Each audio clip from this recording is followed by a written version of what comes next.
Merhabalar, kanalıma ve videoma hoş geldiniz arkadaşlar. Bugün sizlerle beraber yine bebek ve çocuklarımız için güzel, yakadan başlama kolay bir yelek çalışacağım. Yeleğim için ben böyle bebek mavisi bir renk kullandım. Sizler farklı renklerde kullanarak kız ve erkek bebeklerimiz için çalışabilirsiniz. Dilerseniz hemen ipimi şöyle size tanıtayım. Kartopu Babylov 100 gramı 250 metre, antipilik bir ip. Renk numarasını veriyorum. Benimle aynı renkte çalışmak isterseniz Color K567 Lot 7016. Renk numaram bu şekilde. Elimde bir bütün bir de yarım ipim var. Bir yeleğim çıkar inşallah. Yeleğimi bir yaş için uygun çalışacağım arkadaşlar. 3 numarada misinalı bir şiş kullanıyorum. Sizin eliniz sıkı ise 3,25 ya da 3,5 numara bir şişle çalışabilirsiniz. Elinizin ayarına göre şişinizin kalınlığını ayarlayın. İplerimi şöyle kenara alıyorum. Şimdi yeleğime 77 ilmek attım. Örgümün ön yüzünden 4 diş haroşa dişi oluşturdum. Haroşalarımı ben ters ilmeklerle örüyorum biliyorsunuz. İlmek sayılarımı ayırdım bu şekilde, bakın ayraçlarla. Sizin elinizde böyle ayraç yoksa renkli iplerle de ayırabilirsiniz ya da beni dikkatli dinlerseniz ayırmaya da gerek duymazsınız. İlmek sayılarını veriyorum. 3, 6, 9, 12 ilmek bir ön yaka. 3, 6 ilmek reglan artırım ilmeğim. 3, 6 ilmek kol bölümü için olan ilmeğim. 6 ilmek reglan artırım ilmeğim. Yeleğin arka sırt bölümü 3, 6, 9, 12, 15, 17 ilmek. Tekrar reglan artırım ilmeğim 6 ilmek. Kol bölümü için olan ilmeğim 6 ilmek. Reglan artırım ilmeğim 6 ilmek. Diğer yaka 3, 6, 9, 12 ilmek. Bunun 7 ilmeği ön pat ilmeğime ait. Şimdi örgümün arka tarafını döndürüyorum. Örgümün arka tarafından da bir sıra haroşa sırası çalışalım beraber. Nereye kadar? Şu kırmızı ayraca kadar. Burada kısa satır ilmekleri çalışacağız. Yaka düşürme tekniğini çalışacağım. İpim arkada. Baştaki ilmeğimi örmeden aldım. İpimi öne aldım.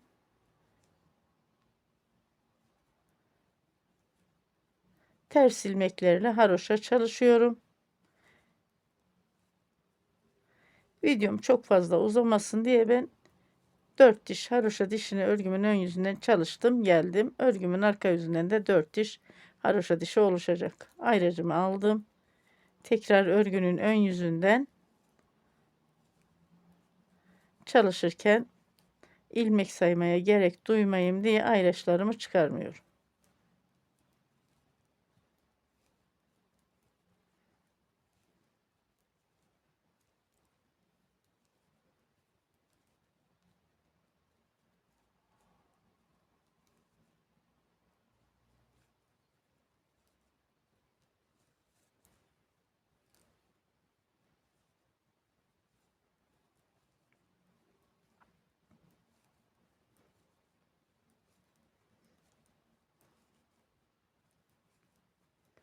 Evet, kırmızı ayraca kadar beraber ilerleyelim.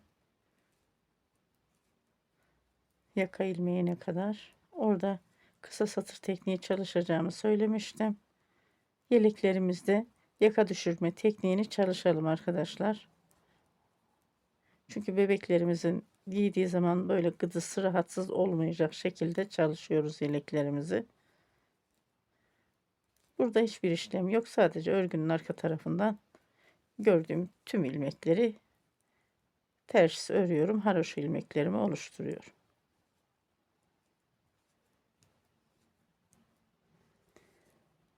Evet, ayrıca geldim. Bakın kırmızı ayrıca. Bunu aldım. Burada 12 ilmeğim var. 1, 2 ilmeğimi çalıştım. Bunun 3, 6, 7 ilmeği ön pat ilmeği. Şöyle örgümü döndürüyorum. Dönmüş olduğum ilmeğimi aldım. İlmeğimi bir sıkılaştırdım, örmedim. Burada bir ilmek düz ilmeğimi ördüm. Şöyle bakın. Bir dolayarak artırdım. Ayracımı alıyorum. Şimdi burada 6 ilmek reglan artırım ilmeğim var. Şu 3 ilmeğimi diğer şişime aldım. Arkadaki 2 ilmeğimi bakın. Şişimi arkaya taktım. Arkadaki 2 ilmeğimi aldım. Ve bu ilmeğimi, 3. ilmeğimi örgümün ön yüzünden şişime taktım. 1 2 3 ilmek düz ördüm. Şimdi burada var 3 ilmeğim, değil mi? 1 2 3 ilmeğimi aldım. Bakın bu sefer de şu bir ilmeği önden aldım. 2 ilmek arkadan. Bakın 2 ilmeği örgümün arkasından şöyle, bir ilmeği de önden geçirdim.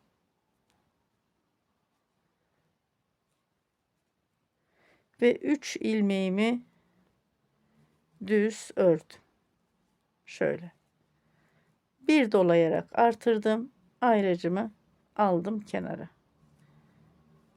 1 2 3 4 5 6 ilmek düz ördüm. Ayracımı kenara aldım. Bir dolayarak artırdım. 3 ilmeğimi bakın diğer şişime aldım. Bu ilmeklerden şişimi çıkardım. Şişimi arkaya aldım. 2 ilmeğimi bakın arkadan aldım. Bir ilmeğimi önden bu şekilde. Ve 3 ilmeği düz olarak ördüm. Yani bildiğiniz burgu çalışması gibi. Tekrar bu 3 ilmeğimi aldım. Bakın bir ilmek bu sefer önden alıyorum. 2 ilmek şöyle arkadan. İlmeklerin yönü değişti. Elime dikkat ederseniz zorlanmazsınız.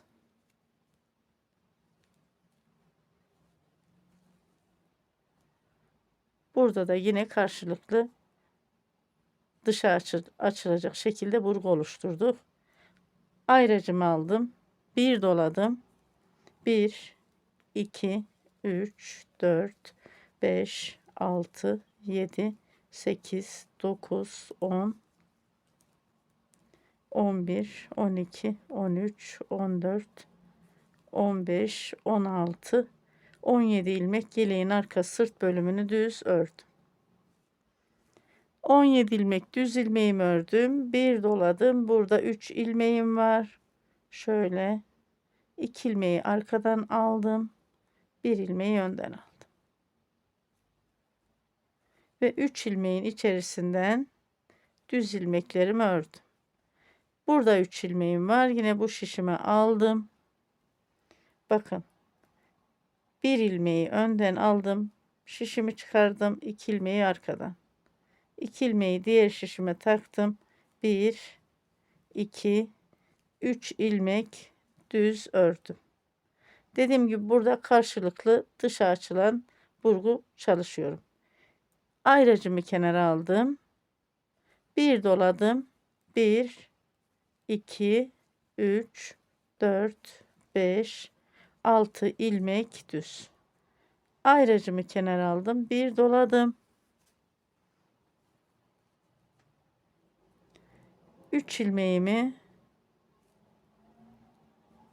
bu şişime aldım. Diğer şişimi bakın şöyle arkadan taktım ve 2 ilmeğimi aldım. Bir ilmeğimi de önden aldım. Diğer şişime taktım. 1 2 3 ilmek düz ördüm.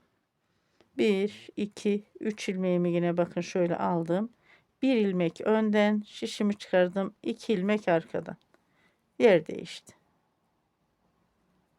Ve 3 ilmeğimi düz ördüm.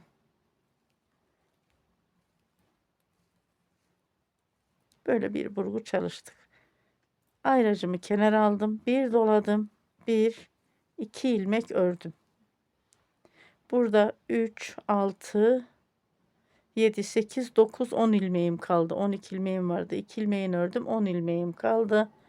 Örgümün arka yüzünü döndürüyorum. 7 ilmeği ön pat ilmeğim.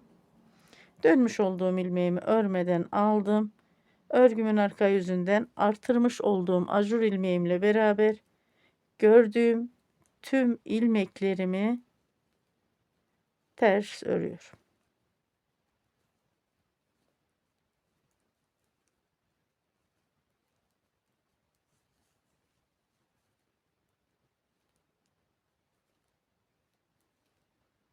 Şimdi bu sırayı da böyle beraber örelim. Örgümün arka yüzünden tüm ilmekleri ters örüyorum ve diğer yakadaki kısa satır ilmeğime kadar. Biraz hızlı geçeyim. Burada anlatabileceğim farklı bir teknik yok. Sadece ilmekleri ters örüyorum.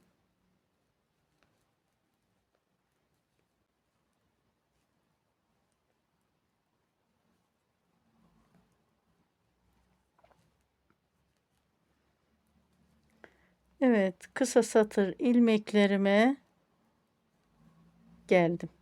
2 ilmek kısa satır ilmeğim, 2 ilmeğimi aldım ters. Burada 3, 6, 9, 10 ilmeğim vardı biliyorsunuz. 2 ilmek daha aldım ve örgümü dönüyorum. Sıra sonuna kadar örmedim. İpim arkada, dönmüş olduğum ilmeğimi örmeden aldım. Düz ilmeklerle ajur ilmeğime kadar geldim. Ajur ilmeğimi de düz ördüm. Bir doladım. Buradaki 6 ilmeğimi düz örüyorum. 1, 2, 3, 4, 5, 6. Bakın. Bir doladım. Kol ilmeklerimi düz örüyorum. Kol ilmeklerim geçen sıra 6 ilmekte, ajur ilmeğimle ne oldu? 8 ilmek oldu. Bir doladım. 6 ilmek düz ördüm. Bir doladım. Yeleğimin arka sırt bölümünü düz örüyorum. Bu sırayı da beraber çalışalım. Hani şöyle sıra başından sıra sonuna kadar, şu kısa satır ilmeklerine kadar. Evet, ajur ilmeğimi ördüm. Bir doladım. 6 ilmek düz. Bir doladım. Kol ilmeklerimi düz örüyorum. Kol ilmeklerim 6 ilmekti. Ajur ilmeklerimle beraber 8 ilmek oldu. Bir doladım ve 6 ilmek reglan artırım ilmeğimi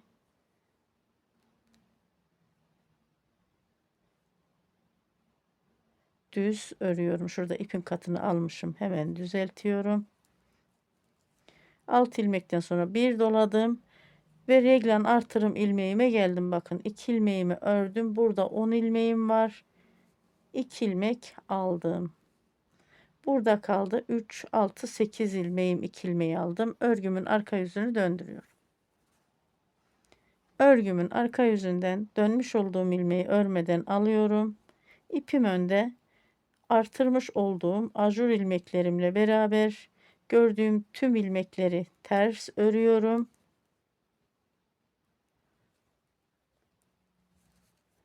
Nereye kadar? Diğer yakadaki kısa satır ilmeklerime kadar. Oraya kadar örgümü ilerletip geliyorum. Örgümü ilerlettim ve kısa satır ilmeklerime geldim.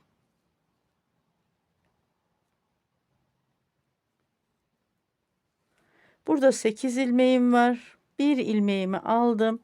7 ilmek ön pat ilmeğime kaldı. 3 sefer çalışmış oldum kısa satır ilmeklerimi. 2 ilmek, 2 ilmek ve 1 ilmek. Dönmüş olduğum ilmeğimi örmeden aldım. İlmeğimi bir sıkılaştırdım. Ajur ilmeklerime kadar düz ilmeklerle devam ediyorum. Reglandaki ajur ilmeklerime kadar. Bakın burası reglan artırım ilmeğim. Ajur ilmeğimi ördüm. Bir doladım. Şimdi yine şu burguyu çalışacağım. Şöyle bakın. 3 ilmeği bu şişime aldım. Şişimi bakın arkadan aldım. 2 ilmeğime taktım. İlmeklerimi çıkardım. Bir ilmeğimi önden aldım. Yer değiştirdim. 1, 2, 3 ilmeğimi düz ördüm. Karşıdaki 3 ilmeğimi hemen yine bu şişime alıyorum. Bu sefer bir ilmeğim, bakın şöyle önden şişimi çıkarttım ilmeklerden. Arkadan 2 ilmeğimi aldım. Bir ilmeğim öne, 2 ilmeğim arkadan içe, bakın. Bir ilmeğim önden dışa, 2 ilmeğim arkadan içe geçti. Diğer şişimi aldım. 1, 2, 3 ilmeğimi düz ördüm. Bir doladım. Kol bölümü için olan ilmeklerimi düz örüyorum.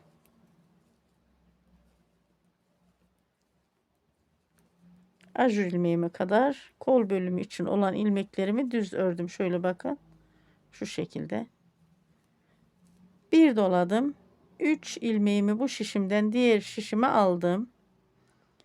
Bu şişimi, bakın elime dikkat edin. Arkadan 2 ilmeğime taktım. Bir ilmek önde. 2 ilmeğim arkadan içe, bir ilmek şöyle burgunun dışa. 1, 2, 3 ilmeğimi ördüm. Şimdi zıt yöne yine çalışıyorum. Bakın 3 ilmeği aldım. Bir ilmek burgunun ortadan şöyle dışa, 2 ilmek dıştan içe, ilmeklerim yer değişti. Ve 3 ilmeğimi düz ördüm. Bir doladım. Yeleğin arka sırt bölümünü düz ilmeklerle örüyorum, devam ediyorum. Şöyle bakın arkadaşlar, harika bir roba çalışması oluyor. Gördüğünüz gibi.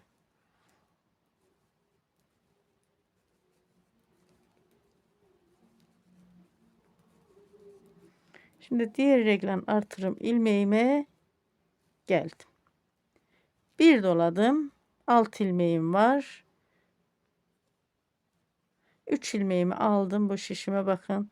Şişimi arkadan taktım. 2 ilmeği, bakın, dıştan içe, bir ilmeği de içten şöyle dışa geçirdim. 3 ilmeğimi düz ördüm. Bu 3 ilmeğimi de yine zıt yöne çalışıyorum.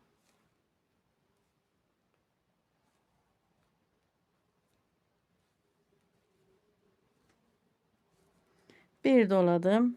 Kol ilmeklerimi düz örüyorum.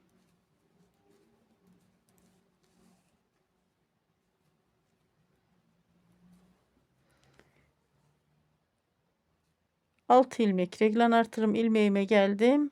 Bir doladım. Yine bu 3 ilmeği bu şişime aldım. Şişimi arkadan taktım. 2 ilmeği dıştan içe, bir ilmeği içten şöyle ön yüzden dışa aldım. 1, 2, 3 ilmeğimi düz ördüm. Bu 3 ilmeğimi de zıt yöne yine bir ilmeği önden dışa, 2 ilmeği arkadan içe burgumuzun değiştirdim.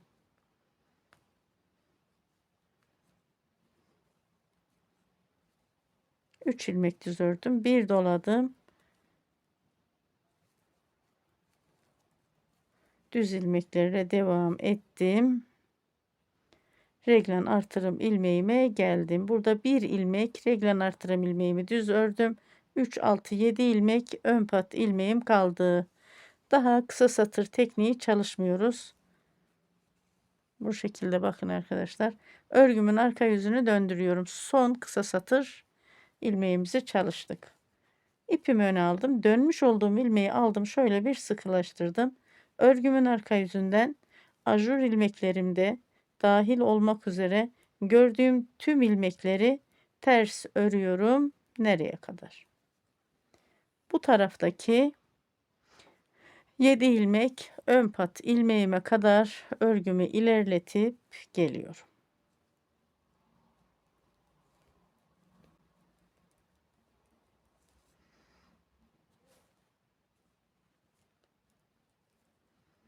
Örgümün arka tarafından örgümü ilerlettim, geldim. Ters ilmeklerle kısa satır ilmeklerim bitti artık. 7 ilmek ön pat ilmeğime geldim. İlik yerini açacağım. Arkadaşlar, bebek ve çocuklarda ben ilik yönü ayırmıyorum. Hep arka yüzden gelirken ilik yerimi açıyorum. Haroşa yakalarda. Şöyle 1, 2, 3 ilmek ördüm. Bir doladım. 2 ilmeğin içerisinden 1 ilmek aldım. Ters olarak ilik yerimi açmış oldum. Diğer 2 ilmeğimi de haroşa ördüm. Örgümün ön yüzünü döndürüyorum. Dönmüş olduğum ilmeğimi örmeden aldım. İpimi öne aldım. Baştaki ilmeğimle beraber 7 ilmek ön pat ilmeğimi haroşa örüyorum. Bu sırada örgümde ilmek değiştirmek yok. Sadece artırma işlemleri yapıyorum. Ajur ilmeğime kadar düz ilmeklerimle devam ediyorum. Ajur ilmeğimi de ördüm. Bir doladım, 6 ilmek reglan artırım ilmeğim düz. Şimdi reglan artırım ilmeğimi neden 6 ilmek yaptığımı anlamış olduk. Böyle bir reglan modeli çalışmak istedim. Farklı bir reglan olsun istedim. Bir doladım. Kol bölümü için olan ilmeklerimi düz örüyorum.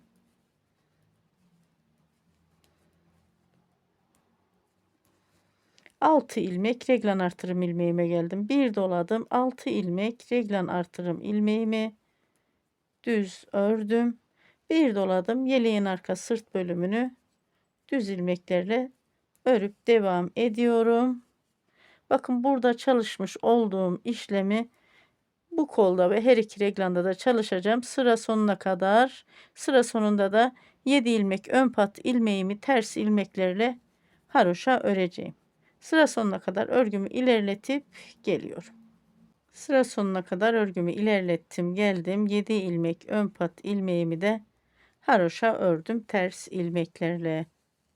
Şimdi örgümün arka yüzünü döndürüyorum. Örgümün arka yüzünde gördüğüm tüm ilmekleri ters örüp geliyorum sıra sonuna kadar. Ajur ilmeklerim de dahil olmak üzere tüm ilmeklerim ters. Sıra sonuna kadar örgümü ilerletip geliyorum. Örgümü ilerlettim. Örgümün arka yüzünden ters ilmeklerle bakın ördüm geldim. 7 ilmek ön pat ilmeğim, haroşa ilmeklerim de ters biliyorsunuz. Haroşa ilmeklerini ters ördüğünüz zaman bu gibi modellerde büyük bir kolaylık sağlıyor size arkadaşlar. Örgünün arka yüzünden tüm ilmekleri ters örüyorsunuz. Şimdi örgümün ön yüzünü döndürdüm. Bakın. Bir sıra daha sizinle beraber şu ilmekleri değişeyim. Şurada hemen bir reglan artırımda. Çünkü anlatabileceğim artık farklı bir teknik yok. Baştaki ilmeğimi örmeden aldım. İpimi öne aldım. 3, 5, 6, 7. 7 ilmek ön pat ilmeğimi ördüm. Şimdi ajur ilmeğime kadar yeleğimin ön yakasını düz ilmeklerle devam ediyorum. Ve ajur ilmeğime geldim. Burada 6 ilmeğim var biliyorsunuz. Burgu çalışıyorum. 1 ilmek burgunun içten dışa, 2 ilmek dıştan içe. Bu şekilde. Çok fazla artık ayrıntılı anlatmaya gerek duymuyorum. Bakın böyle. Karşıdaki 3 ilmeğimiz de tam zıt yöne.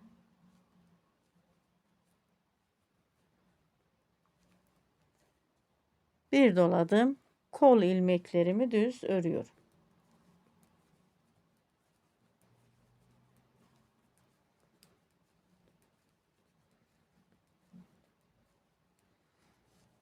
Bu şekilde. Şimdi arkadaşlar bu şekilde ilmekleri değişiyorum. Bu reglanda da düz örüyorum. Diğer her iki reglanda da çalışıyorum.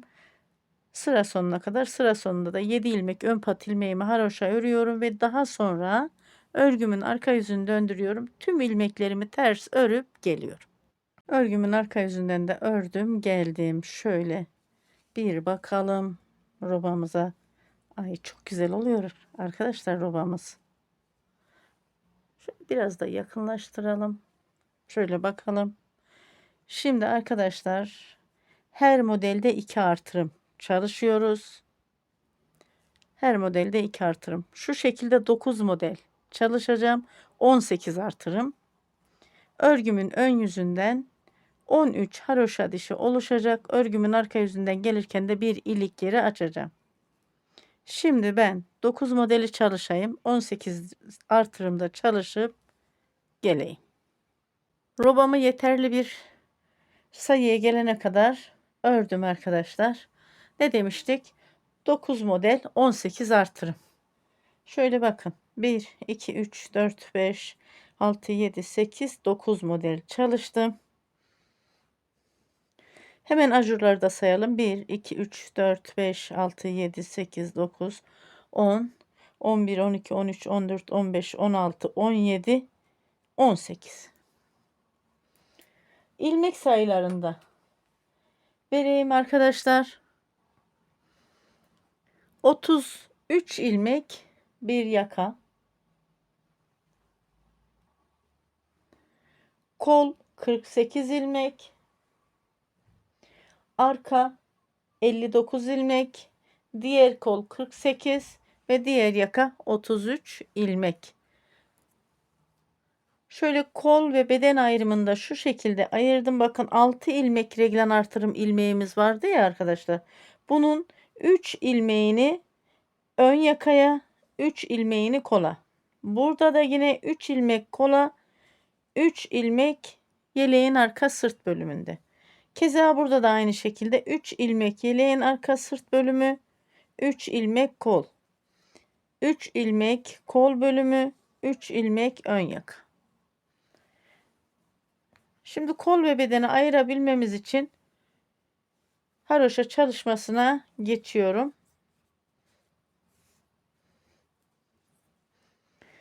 İlik gerimi de açtım. Örgünün ön yüzünden 13 haroşa sırası oluştu. Arka yüzünden gelirken açtım. Baştaki ilmeğimi örmeden aldım. İpimi öne aldım.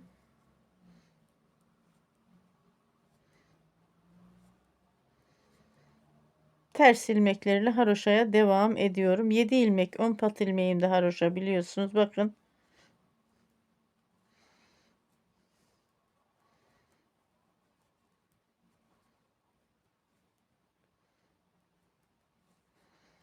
Bu şekilde sıra sonuna kadar örgümü ilerletip geliyorum. Gördüğüm tüm ilmekleri ters örerek. Örgümü ilerlettim. Sıra sonuna kadar geldim. Ters ilmeklerle biliyorsunuz haroşamı ters ilmeklerle oluşturuyorum. Örgümün arka tarafını döndürüyorum.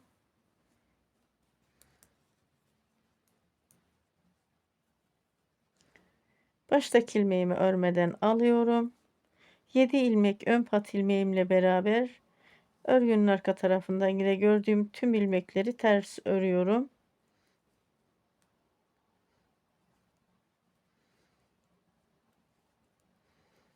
Haroşa çalışmamıza bu şekilde devam ediyorum.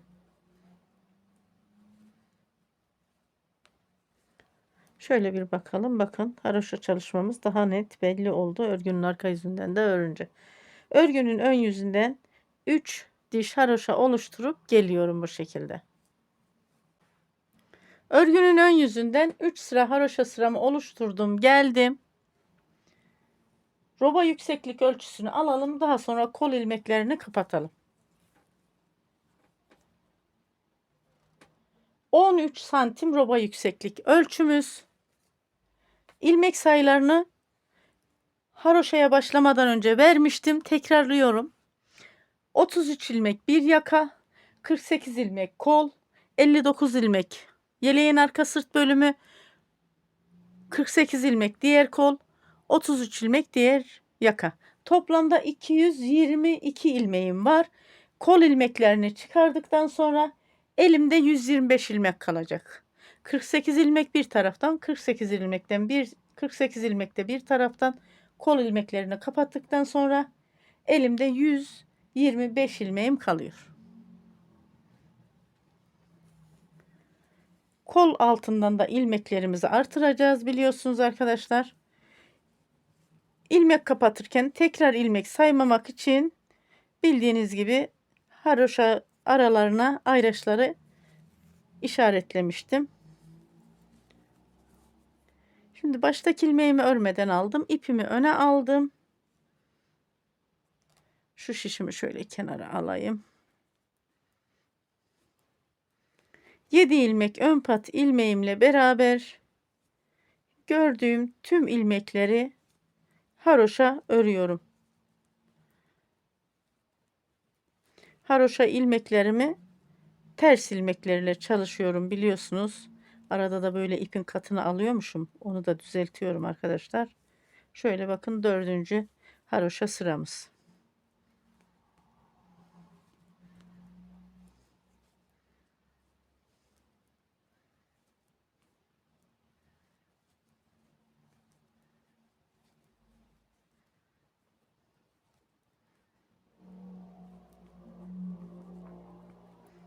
Kırmızı ayraca kadar haroşa ilmeklerle geldim. Ayracımı şöyle kenara alıyorum. Kol ilmeklerimi kapatıyorum. Kol ilmeklerimi ters ilmeklerle kapatıyorum. Şöyle bakın. 2 ilmeğin içerisinden 1 ilmek aldım. Bu 1 ilmeğimi diğer şişime taktım. Bakın ipim önde, 2 ilmeğin içerisinden 1 ilmek. Haroşa olarak kol ilmeklerimi kapatıyorum. Sizler de nasıl alışıksanız o şekilde kapatın arkadaşlar. Bu şekilde kapattığım zaman bir sıra haroşa sırası elde etmiş oluyorum. Hem de ilmeğimi kapatıyorum.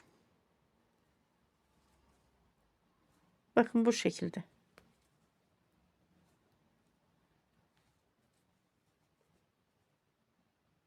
İlmeğim çıktı yine. Takayım.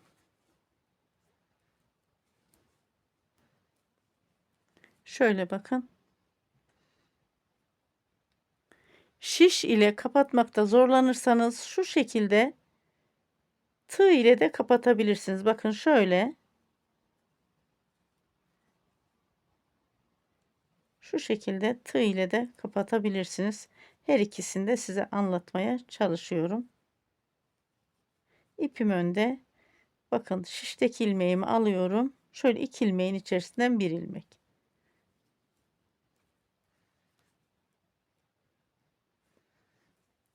Bakın böyle her iki şekilde de harika bir şey.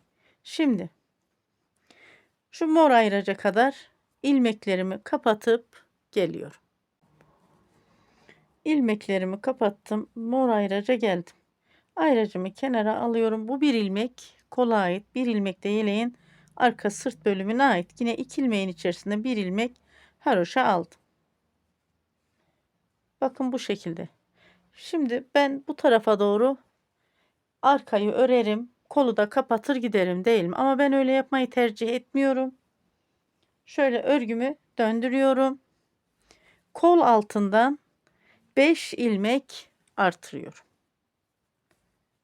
1 2 3 4 5. Şimdi toplamda elimde 125 ilmeğim kalıyor ya arkadaşlar, kol ilmeklerini kapattıktan sonra bana 135 ilmek gerekiyor. Tamamı yeleğimin 135 ilmek modelimi çalışabilmem için. Şimdi 5 ilmek bu kol altında artırıyorum. 5 ilmek de diğer kol altında artıracağım. 135 ilmeği tamam etmiş olacağım. 5 ilmek artırdım. Şöyle bakın. Şurada ilmek kapattığım yerde arkada ne var? Şöyle bir ip uzantısı. Bunu şu şekilde örersem şöyle oradaki ip uzantısı zamanla kopma yapabilir. Şu şekilde bakın. Şöyle alıyorum. Bir de buradan bu 2 tane ilmek gibi görünen ilmek değil de bu ip uzantısını şişime taktım. Bir ilmek de yeleğin ön yakasında. Üçünün içerisinden bir ilmek aldım. Bakın bu şekilde. Şöyle.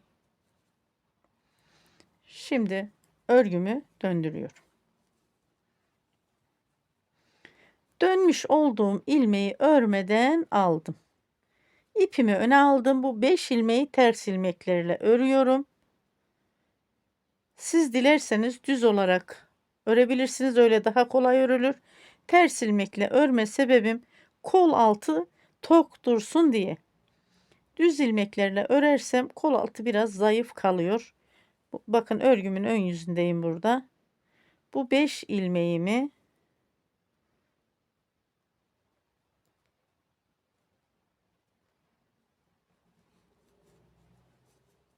ters ilmeklerle artırmış olduğum ilmeğimi ördüm.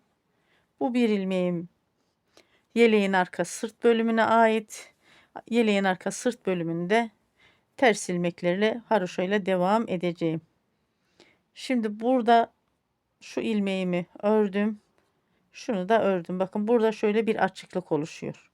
Buraya lütfen dikkat edelim. Yani örgünün püf noktalarına dikkat edelim. Örgümüzün düzgün olabilmesi için. Bunu ne yapıyorum? Şurada bakın ilmeği aldım. İki ilmeğin şu alttan taktım. Aradaki açıklığı kapatmak için içerisinden bir ilmek aldım. Bakın o açıklık kapandı.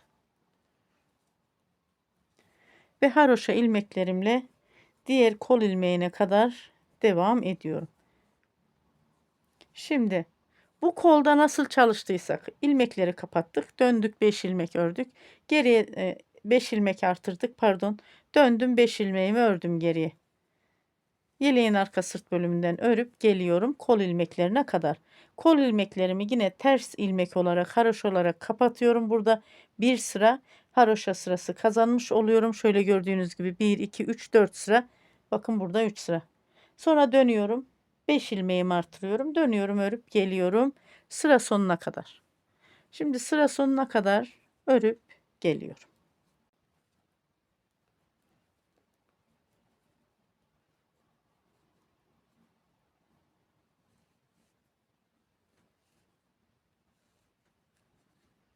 Sıra sonuna geldim.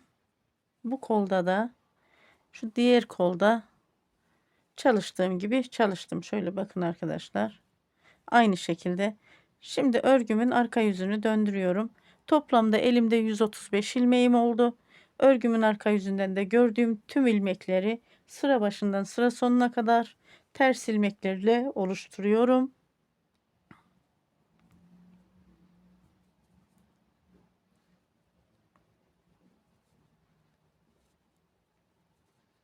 Şimdi sıra sonuna kadar örgünün arka yüzünden örgümü ilerletip geliyorum.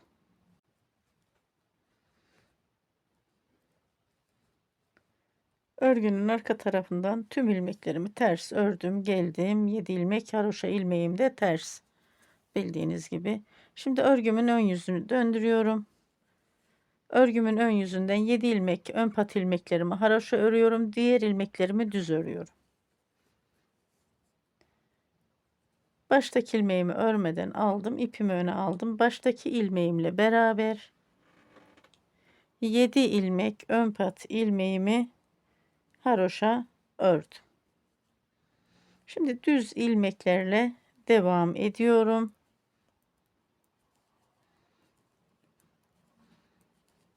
Sıra sonundaki 7 ilmek ön pat ilmeğime kadar tüm ilmeklerimi düz örüyorum. Daha sonra şöyle hemen göstereyim. Sıra sonundaki 7 ilmek ön pat ilmeğimi haroşa örüyorum ve örgümün arka yüzünü döndürüyorum. Örgümün arka yüzünden gördüğüm tüm ilmekleri ters örüp geliyorum. Anlatabileceğim farklı bir teknik yok. Burada model anlatmıyorum. Sadece bu iki sıramız modele hazırlık. Şimdi ben örgünün ön yüzünden öreyim, arka yüzünden de örüp geleyim. Örgümün ön yüzünden düz örgü ile ördüm. Arka yüzünden de ters örgü ile ördüm. Geldim. Şimdi yeleğimizin alt beden bölümünde model çalışmasına geçeceğim. Baştaki ilmeğimi örmeden aldım. İpimi öne aldım. Baştaki ilmeğimle beraber 7 ilmek ön pat ilmeğimi haroşa ördüm. 2, 4, 6, 7. Şimdi model çalışmamıza geçiyoruz. 7 ilmek ön pat ilmeğimin dibindeki modelimiz yarım model olarak çalışılacak. Sıra sonunda da yine 7 ilmek ön pat ilmeğimin hemen önünde yarım model olarak çalışacağım. Bu şekilde ayarlıyorum. İpimi öne alıyorum. Bakın 1, 2. 2 ilmeğin içerisinden bir ters ilmek aldım. Tekrar ipim önde. 2 ilmeğin içerisinden bir ters ilmek aldım. Bakın. 4 ilmeği 2 ilmeğe düşürdüm. Bir doladım. Bakın artırdım. Bir ilmek düz. Bir doladım. Doladığım ilmekleri artırdığım ilmek. Bundan sonra her iki kelimeyi bir arada söylemek istemiyorum. Biraz zorlanıyorum. Sadece bir doladım dediğim zaman arkadaşlar anlayın ki bu artırdığım ilmek. Bakın bir doladım, bir düz. Bir doladım, bir düz. 3 sefer doladım, 3 sefer düz ördüm, bir doladım. İpimi öne aldım. 2 ilmeğin içerisinde bir ilmek aldım. Burada da 8 ilmeği 4 ilmeğe düşüreceğim. Tekrar ipim önde. Haroşa olarak bakın. 2 ilmeğin içerisinden bir ilmek. 2 ilmeğin içerisinden bir ilmek. 2 ilmeğin içerisinden bir ilmek aldım. Şöyle bakıyoruz. 8 ilmeği 4 ilmeğe düşürdüm. Şimdi bir doladım. Bir ilmek düz. Bir doladım. Bir ilmek düz. Bir doladım. Bir ilmek düz ördüm. Bir doladım. İpimi öne aldım. 2 ilmeğin içerisinden bir ilmek ters. Tekrar 2 ilmeğin içerisinden bir ilmek ters. 2 ilmeğin içerisinden bir ilmek ters. Bakın 3 oldu. 2 ilmeğin içerisinden bir ilmek ters aldım. 4 ilmek ters ilmeğimi oluşturdum. Bir doladım. Bir ilmek düz. Bir doladım. Bir ilmek düz. Bir doladım. Bir ilmek düz. Bir doladım. İpimi öne aldım. 2 ilmeğin içerisinden bir ilmek ters ilmeğimi aldım. Bakın burada da 4 sefer artırdım. 3 sefer düz ilmeğimi ördüm. Şimdi kol altındaki şöyle döndük 5 ilmek artırdık döndük ördük ya, bakın onun faydası burada. Bakın burada kol altına ajur geldi. Eğer bunu böyle yapmasaydım ajur tam şu haroşanın üzerine gelirdi. Hiç hoş bir görüntü olmazdı. Şimdi 2 ilmeğin içerisinde bir ilmek ters aldım. Bir ilmek daha aldım 2. 2 ilmeğin içerisinden bir ilmek daha ters aldım 3. 2 ilmeğin içerisinden bir ilmek daha ters aldım 4. Bir doladım, bir ilmek düz ördüm. Bir doladım, bir ilmek düz. Bir doladım, bir ilmek düz ördüm. Bir doladım, ipimi öne aldım. 2 ilmeğin içerisinden bir ilmek ters. Bu şekilde 4 ilmek çalıştım. Bakın 2 ilmeğin içerisinde bir ilmek ters alarak bir doladım, bir ilmek düz. Bir doladım, bir ilmek düz. Bir doladım, bir ilmek düz. Bakın 3 sefer doladım, 3 sefer düz ördüm. 4. sefer doladım. Şöyle ipimi öne aldım. 2 ilmeğin içerisinden bir ilmek aldım ters. İpim önde. 2 ilmeğin içerisinden bir ters ilmek aldım. İpim önde. 2 ilmeğin içerisinden bir ters ilmek. İpim önde. 2 ilmeğin içerisinden bir ters ilmeğimi aldım. Bakın 8 ilmeğin içerisinden 4 ilmek aldım. Bir doladım. Bir ilmek düz. Bir doladım. Bir ilmek düz. Bir doladım. Bir ilmek düz. 3 sefer doladım. 3 sefer düz ilmeğimi ördüm. 4. sefer doladım. İpimi öne aldım. Burada 8 ilmekten 4 ilmek haroşa ilmek çalışıyorum. Bakın 2 ilmeğin içerisinden bir ilmek. 2 ilmeğin içerisinden bir ilmek aldım. 1 2. 3. sefer 2 ilmeğin içerisinden bir ilmek ve 4. sefer 2 ilmeğin içerisinden bir ilmek. Bir doladım.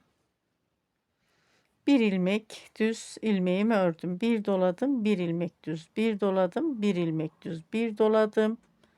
İpimi öne aldım. 2 ilmeğin içerisinden bir ters ilmek aldım. Şöyle dikkat edeyim. Evet, 3 sefer düz ördüm, 4 sefer doladım. İpim önde. 1 2 3 4 tane ters ilmeğimi oluşturdum. 8 ilmekten. Her 2 ilmeğin içerisinden birer ilmek alarak. Bir doladım, bir ilmek düz. Bir doladım, bir ilmek düz. Bir doladım, bir ilmek düz. İpimi öne aldım. 2 ilmeğin içerisinden bir ilmek ters. 2 ilmeğin içerisinden bir ilmek ters. 2 ilmeğin içerisinden bir ilmek ters ve 2 ilmeğin içerisinden bir ilmek ters. Bir doladım. Bir ilmek düz, bir doladım, bir ilmek düz, bir doladım, bir ilmek düz, bir doladım. Şöyle bakıyorum. 1 2 3 düz ördüm, 3 sefer doladım, dördüncüyü doladım. İpimi öne aldım. 2 ilmeğin içerisinden bir ilmek alarak ters ilmeklerle 4 ilmek oluşturdum. Bakın sıra başında sıra sonuna kadar beraber çalışıyoruz. Bir doladım, bir ilmek düz, bir doladım, bir ilmek düz, bir doladım, bir ilmek düz. Bir doladım, ipimi öne aldım. 2 ilmeğin içerisinden bir ters ilmek, 2 ilmeğin içerisinden bir ters ilmek, tekrar 2 ilmeğin içerisinden bir ters ilmek. 8 ilmekten yine 4 tane ters ilmek oluşturdum. Bir doladım, bir ilmek düz, bir doladım, bir ilmek düz, bir doladım, bir ilmek düz. 3 ilmek düz, 3 doladım, dördüncü doladım. Şimdi sıra başında 7 ilmek ön pat ilmeğimden 4 ilmekten 2 ilmek ters çalışmıştım. Sıra sonunda da 4 ilmekten 2 ilmek ters çalışıyorum. Bakın. İlmeklerim tam denk geldi. 135 ilmek toplam olarak 7'şer ilmek ön pat ilmeğime ait. 14 ilmeği diğer ilmeklerim de model ilmeğime ait. 7 ilmek ön pat ilmeğimi de haroşa ördüm. Örgümün arka yüzünü döndürüyorum. Örgümün arka yüzünden gördüğüm tüm ilmekler ters. Şöyle ipimi arkaya aldım. Şu şekilde ilmeğimi aldım. Kenarı şöyle düzgün götürüyorum. Tırtıklı kenar değil. İlmeğimi aldım. İpimi öne aldım. 7 ilmek ön pat ilmeğim haroşa ilmeklerimle ters oluşuyor. Bakın 3, 6, 7. Daha sonra gördüğüm tüm ilmekleri ters örüyorum. Ajur ilmeklerimi de diğer ilmeklerimi de. Bakın. Modelimizin kolaylığı burada. Yeleğimizin başından sonuna kadar örgümüzün arka tarafından ilmeklerimiz ters gidiyor. Çok kolay. İlk başta modelimiz belki biraz böyle karışık görünebilir ama modeli ördükçe ortaya çıkıyor arkadaşlar. Şimdi sıra sonuna kadar tüm ilmeklerimi ters örüyorum. Sıra sonunda da 7 ilmek ön pat ilmeğimi haroşa örüyorum. Örgümün arka yüzünden modelin ikinci sırasında tüm ilmekleri ters ördüm geldim. Örgümün ön yüzünü döndürüyorum. Şöyle bakalım. Bakın. Şimdi modelin 3. sırasındayım örgümün ön yüzünde. Baştaki ilmeğimi örmeden aldım. İpimi öne aldım. 7 ilmek ön pat ilmeğimi haroşa örüyorum. 2, 4, 6, 7. Şimdi burada 4 ilmekten 2 ilmek kalmıştı. İpimi öne aldım. 2 ilmeğin içerisinden 1 ilmek ters. Tekrar ipimi öne aldım. 2 ilmeğin içerisinden 1 ilmek ters. Bakın. Bir doladım. 1 ilmek düz. Bir doladım. 1 ilmek düz. Bir doladım. 1 ilmek düz. Bakın. İpimi öne alıyorum. Bir doluyorum. Burada da yine 4 ilmek ters. Bakın burada düz ve ajurdan alıyorum. İlmek sayılarıma dikkat edelim lütfen. Bakın 2 ilmeğin içerisinden 1 ilmek. Daha sonra tekrar 2 ilmeğin içerisinden 1 ilmek. Sonra tekrar 2 ilmeğin içerisinden 1 ilmek. Ve tekrar 2 ilmeğin içerisinden 1 ilmek aldım. Bakın. 4 ilmek ters ilmeğimi oluşturdum. Bir doladım. 1 ilmek düz. Bir doladım. 1 ilmek düz. Bir doladım. 1 ilmek düz. 1, 2, 3 ilmek düz. 3 ilmek doladım. Bir doladım. Bir düz ve bir ajur ilmeğimin bakın ipimi öne aldım. İçerisinden bir ters ilmek. İpimi öne aldım. Tekrar 2 ilmeğin içerisinden bir ters ilmek etti mi 2. 2 ilmeğin içerisinden bir ters ilmek 3. Ve 2 ilmeğin içerisinden bir ters ilmek aldım. Ajur ve düz ilmeğin içerisinden 4. Yani ilk sıradakinin tekrarı gibi ama sadece işte düz ilmeklerle ters ilmekler biraz kayıyor. Şimdi bu 4 ilmek ters ilmeğimi çalıştım değil mi? Bir doladım. Bir ilmek düz. Bir doladım. Bir ilmek düz. Bir doladım. Bir ilmek düz. Bakın 1, 2, 3 ilmek düz ördüm. 3 sefer doladım. 4. seferi doladım. İpimi öne aldım. Yine 8 ilmeğin içerisinden 4 ilmek. Her 2 ilmeğin içerisinden birer ilmek alarak bakın 1, 2, 3, 4 ilmek. Şöyle. Sonra bir doladım. Bir ilmek düz. Bir doladım. Bir ilmek düz ördüm. Bir doladım. Bir ilmek düz. Bir doladım. İpimi öne aldım. 2 ilmeğin içerisinden bir ilmek ters. Tekrar 2 ilmeğin içerisinden bir ilmek ters. Bu şekilde 4 tane ters ilmek oluşturuyorum. Bakın. 3. ters ilmeğimi oluşturdum. Ve 4. ters ilmeğim. 2 ilmeğin içerisinden bir ilmek alarak bu şekilde çalıştım. Bir doladım. Bir ilmek düz. Bir doladım. Bir ilmek düz. Bir doladım. Bir ilmek düz. Bir doladım. İpimi öne aldım.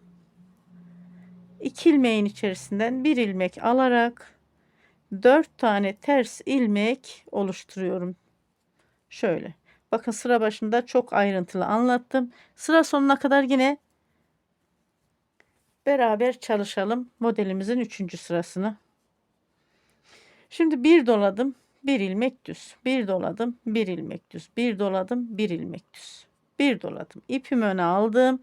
2 ilmeğin içerisinden bir ilmek alarak bakın her 2 ilmeğin içerisinden bir ilmek alarak 4 ilmek ters ilmeğimi çalıştım haroşa.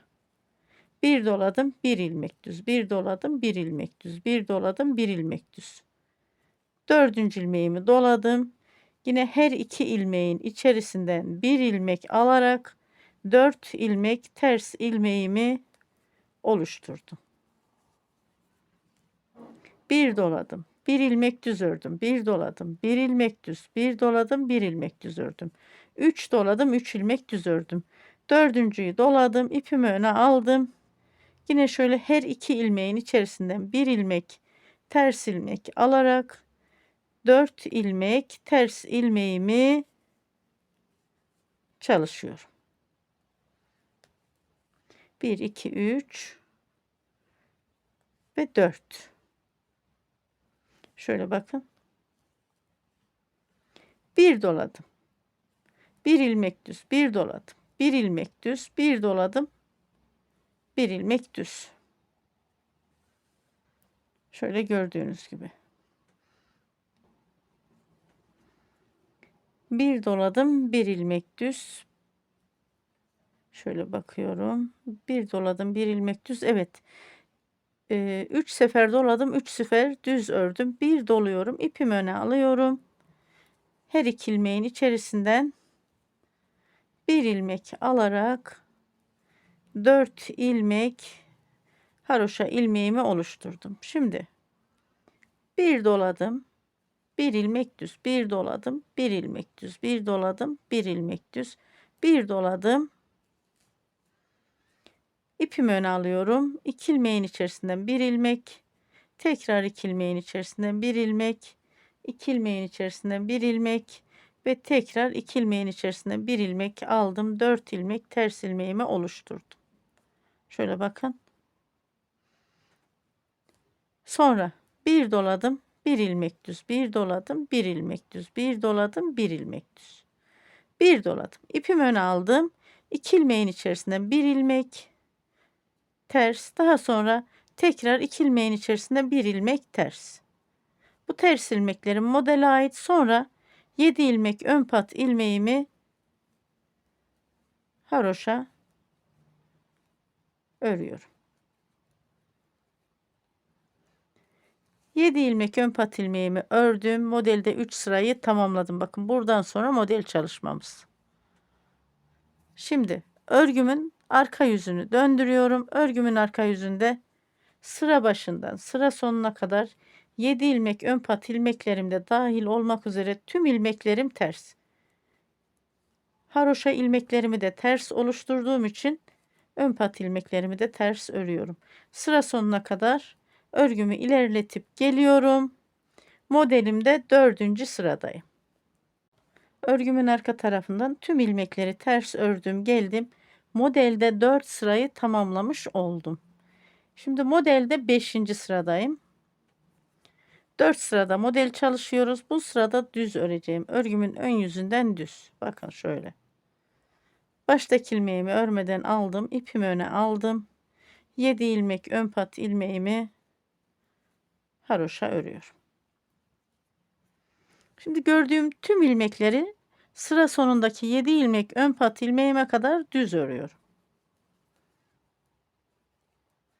Modelimiz gerçekten kolay. Bakın arada düz örüyoruz. Burada hani model takip etmek zorunda değiliz.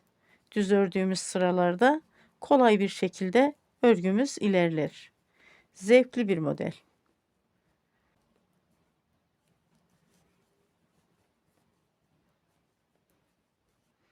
Sıra sonuna kadar düz ilmeklerle örgümü ilerletiyorum. Sıra sonunda da 7 ilmek ön pat ilmeğimi örüyorum. Örgümün ön yüzünden tüm ilmekleri düz ördüm. 7 ilmek ön pat ilmeğimi de haroşa ördüm. Modelde 5 sırayı tamamladım. Şimdi örgümün arka yüzünü döndürüyorum. Örgümün arka yüzünde modelden 6. sıradayız. Baştaki ilmeğimi örmeden alıyorum. 7 ilmek ön pat ilmeğimle beraber örgümün arka yüzünden tüm ilmekleri ters örüp geliyorum. Örgümün arka tarafından tüm ilmekleri ters ördüm, geldim. Modelde 6 sırayı tamamladım. Örgümün ön yüzünü döndürüyorum. Modelde 7. sıradayız. Baştaki ilmeği örmeden aldım. İpimi öne aldım. Baştaki ilmeğimle beraber 7 ilmek ön pat ilmeğimi haroşa ördüm. 7. sırada da tüm ilmekleri düz örüyorum. Sadece 7 ilmek ön pat ilmeklerim haroşa. Şimdi sıra sonuna kadar tüm ilmekleri düz öreyim. Sıra sonunda 7 ilmek ön pat ilmeğimi de haroşa örüyorum. Daha sonra şöyle örgümün arka yüzünü döndürüyorum. Örgümün arka yüzünden de tüm ilmekleri ters örüp geliyorum. Bir modeli tamamlamış oluyorum. Bir model 8 sıra. Ben şimdi örgümü ilerletip geleyim. Örgümün ön yüzünden düz ilmeklerle, arka yüzünden de ters ilmeklerle ördüm, geldim. 4 sıra düz ve ters çalıştık. Şöyle bakın. Şimdi ikinci modeli koyuyorum. Bir modeli oluşturduk. Baştaki ilmeğimi örmeden aldım. İpimi öne alıyorum. 7 ilmek ön pat ilmeğimi haroşa ördüm. Şimdi ikinci modelde sıra sonuna kadar çalışmıyorum. İlk modelin şu ilk sırasında ne çalıştıysak aynısını çalışıyoruz. Birkaç model çalışacağım. Sıra sonuna örgümü ilerleteceğim. İpimi öne aldım. 2 ilmeğin içerisinden 1 ilmek ters ilmeğimi aldım. İpimi öne aldım. 2 ilmeğin içerisinden 1 ilmek ters ilmeğimi aldım. Dediğim gibi burada hep yarım model. Şu haroşanın 2 ilmeği burada. Şimdi bir doladım. 1 ilmek düz. Bir doladım. 1 ilmek düz. Bir doladım. 1 ilmek düz. 3 doladım. 3 ilmek düz. Bir doladım. İpimi öne aldım. Burada 8 ilmekten 4 ilmek alacağım. 2 ilmeğin içerisinden 1 ilmek ters. Tekrar 2 ilmeğin içerisinden 1 ilmek ters. Tekrar 2 ilmeğin içerisinden 1 ilmek ters ve 2 ilmeğin içerisinden 1 ilmek ters. Bakın. 4 ters ilmeğimi oluşturdum. Bir doladım, 1 ilmek düz. Bir doladım, 1 ilmek düz. Bir doladım, 1 ilmek düz. 3 doladım, 3 düz. Dördüncüyü doladım, ipimi öne aldım. Burada yine 2 ilmeğin içerisinden 1 ilmek alarak 4 ilmek ters ilmeğimi oluşturdum. Bakın bu şekilde sıra sonuna kadar geliyorum. Sıra sonunda yine yarım model. 7 ilmek ön pat ilmeğimin hemen şu dibinde 4 ilmekten 2 ilmek alarak 2 ilmekten 1, 2 ilmekten 1 bu şekilde çalışarak 2 tane haroşa ilmeğimi oluşturuyorum. Son modeli yine beraber çalışıyoruz. Artırdım, ördüm, artırdım, ördüm, artırdım, ördüm. Burası bak şuradan itibaren. Oraya kadar örgümü ilerletip geliyorum. Sıra sonundaki son modele geldim. Ajur ve haroşaya. Şimdi bakın burada 4 ilmek haroşa oluşturdum. Bir doladım, bir düz, bir doladım, bir düz, bir doladım, bir düz. 3 doladım, 3 düz ördüm. Bir doladım. Bakın 4 ilmek düz ilmeğim var. 2 ilmeğin içerisinden 1 ilmek haroşa. Daha sonra 2 ilmeğin içerisinden 1 ilmek haroşa. 7 ilmek ön pat ilmeğimi de haroşa örüyorum. Şimdi ikinci modelde ilk sıradayız, yani birinci sırada. Örgümün arka yüzünü döndürüyorum. Baştaki ilmeğimi örmeden alıyorum. 7 ilmek ön pat ilmeklerimle beraber her iki taraftaki örgümün arka yüzünden tüm ilmekleri ters örüp geliyorum. Sıra sonuna kadar bu şekilde devam ediyorum örgüme ters ilmeklerle. Örgünün arka yüzünden tüm ilmekleri ters ördüm geldim. Şimdi ikinci modelde üçüncü sıradayız. Bakın modelimiz ortaya çıkıyor. Harika bir yelek olacak arkadaşlar. Çok güzel bir model. Baştaki ilmeğimi örmeden aldım. İpimi öne aldım. 7 ilmek ön pat ilmeğimi haroşa ördüm. Şimdi burada yine 2 ilmeğin içerisinden 1 ilmek ters ilmek aldım. Bakın. Tekrar 2 ilmeğin içerisinden 1 ilmek ters ilmeğimi aldım. Ön pat ilmeklerimin dibinde yarım model çalışıyorum. Şimdi bir doladım. 1 ilmek düz. Bir doladım. 1 ilmek düz. Bir doladım. 1 ilmek düz. Aslında ilk sırada ne çalışıyorsak bu üçüncü sırada da aynı şekilde çalışıyoruz. Bir doladım. Bakın ipimi ön aldım. 2 ilmeğin içerisinden 1 ilmek ters. 2 ilmeğin içerisinden 1 ilmek ters. 2 ilmeğin içerisinden 1 ilmek ters ve 2 ilmeğin içerisinden 1 ilmek ters. 4 ilmek ters ilmeğimi oluşturdum. Bir doladım, 1 ilmek düz, bir doladım, 1 ilmek düz, bir doladım, 1 ilmek düz. İpimi ön aldım. Yine burada 2 ilmeğin içerisinden 1 ilmek alarak 4 tane ters ilmeğimi oluşturdum. Bu şekilde sıra sonuna kadar çalışıyorum. Sıra sonundaki yine şu ajur ve haroşa bölümünü modelimizin beraber çalışalım. Sıra sonundaki son modeli geldim. İkinci modelimin üçüncü sırasında 4 ilmek haroşa ilmeğimi oluşturduktan sonra bir doladım. 1 ilmek düz, bir doladım. 1 ilmek düz, bir doladım, 1 ilmek düz ördüm. 3 doladım, 3 düz. Bir doladım. Bakın burada 4 ilmek düz.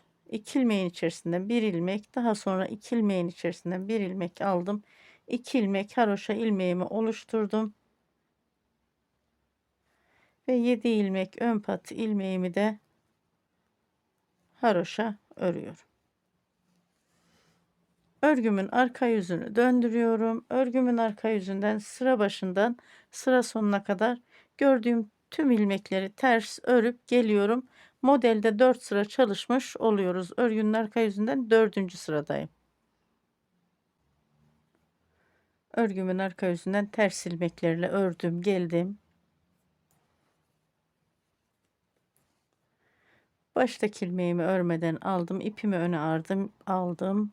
7 ilmek ön pat ilmeğimi haroşa ördüm.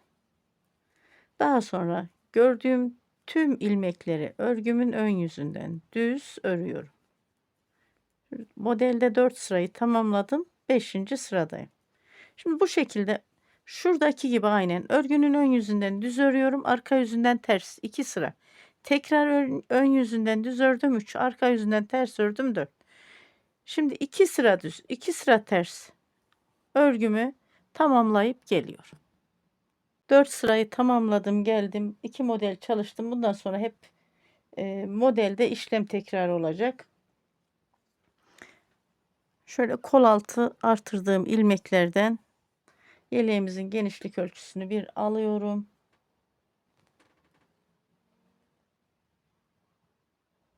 Evet, net 26,5 santim yeleğimin genişlik ölçüsü. Yeleğin bir yaş için uygun olacak. Bir yaş yeleğimizin ölçüleri arkadaşlar 26 ve 28 santim arası. Hani 26, 27, 28 santime kadar gidiyor. Bir yaş için olacak bu yeleğim. Yeterli bir ölçüye kadar örüp geliyorum. Daha sonra etek ucundaki haroşa kısmını yine beraber çalışalım. Oraya kadar kaç ilik yeri açtım, kaç model çalıştım orada size anlatırım. Yeleğimi yeterli bir ölçüye gelene kadar ördüm arkadaşlar. Kaç model çalıştım? 1, 2, 3, 4, 5, 6, 7, 8 model çalıştım. 4 ilik yeri çalıştım. 5. ilik yerimi de bakın örgünün arkasından gelirken çalıştım. Şimdi etek ucundaki haroşa kısmını beraber çalışalım. Modelimiz çok açan bir model olmadığı için sıra başından sıra sonuna kadar 2 ilmek eksiltiyorum. Bu 2 ilmek haroşayı toplar. Bak, etek ucunda haroşa lastik örgüyü açar biliyorsunuz. Bunun için toplamda 2 ilmek eksiltmem yeterli çünkü yeleğim küçük, bir yaş için. Baştaki ilmeğimi örmeden alıyorum, ipimi öne alıyorum. Son ilik yerimi de açtım bakın. 7 ilmek ön pat ilmeğimi haroşa ördüm. 8 model tamamen çalışıldı. Şu düz örgülerle beraber ipim önde sıra sonuna kadar. Gördüğüm tüm ilmekleri ters örüyorum. Haroşamı ben ters olarak oluşturuyorum biliyorsunuz ters ilmeklerle.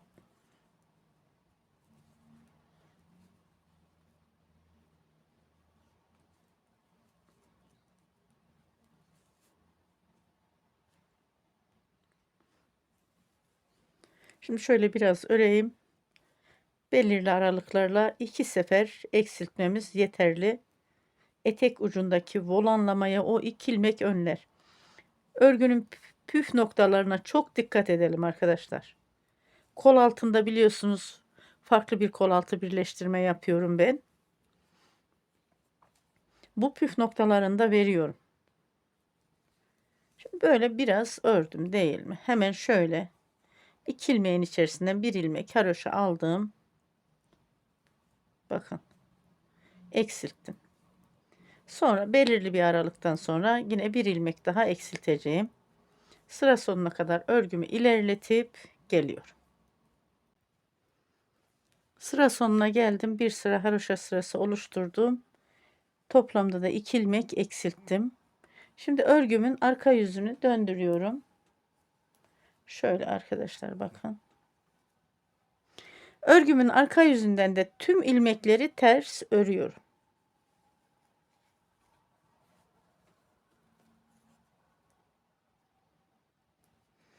Baştaki ilmeğimi örmeden aldım. İpimi öne aldım. Örgümün arka yüzünden 7 ilmek ön pat ilmeklerimle beraber tüm ilmeklerim ters.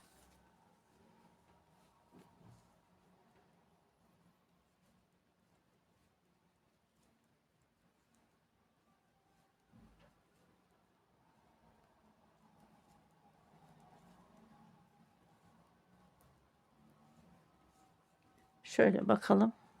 Bakın bu şekilde örgümün ön yüzünden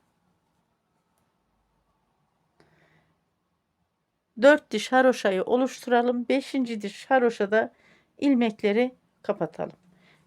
Şimdi ben 4 diş haroşa oluşturup geliyorum.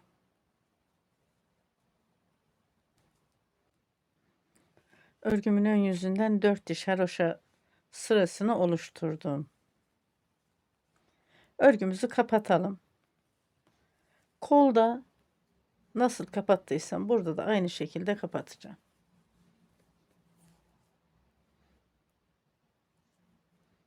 Şöyle ipimi öne alıyorum. 2 ilmeğin içerisinden bir ilmek aldım. Bu ilmeğimi diğer şişe taktım.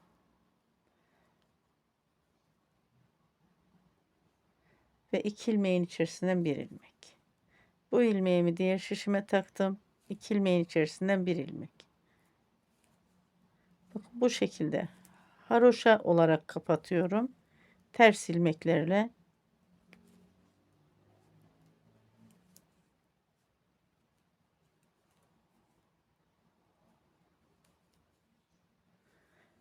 Sıra sonuna kadar örgümü kapatayım. Düğmelerimi de dikip geleyim. Yeleği bitirdim. Düğmelerimi diktim. Geldim. 5 adet düğme diktim arkadaşlar. Her 13 haroşa sırasında bir düğme yeri açtım, biliyorsunuz, ilik yeri. Şöyle yeleğimizin beden genişlik ve boy ölçüsünü alalım.